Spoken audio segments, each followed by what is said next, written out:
Hello everyone, myself Monica and I am a legal intern at Lexis & Company, and today's topic is composition of Lok Sabha. Lok Sabha's maximum strength is set at 552. There will be 530 members representing the states, 20 members representing the union territories and 2 members representing the Anglo-Indian community who will be nominated by the president. The Lok Sabha currently has 545 members. 530 members represent the states, 13 members represent the union territories, and President nominated 2 Anglo-Indians.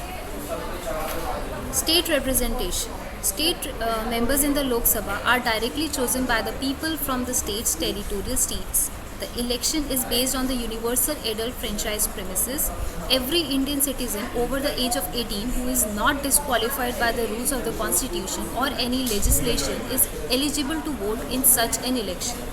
The 61st Constitutional Amendment Act 1988 decreased the voting age from 21 to 18 years. Union Territory Representation. The Constitution empowers Parliament to specify the method for electing Union Territory MPs to the Lok Sabha. As a result, the Union Territories Act 1965 was adopted, allowing members of the Lok Sabha from the Union Territories to be elected directly. Nominated members. If the Anglo-Indian community is underrepresented in Lok Sabha, the President can nominate 2 members from the group. This clause was supposed to last until 1960, but the 95th Amendment Act 2009 extended it until 2020. And with that, I would like to conclude my topic.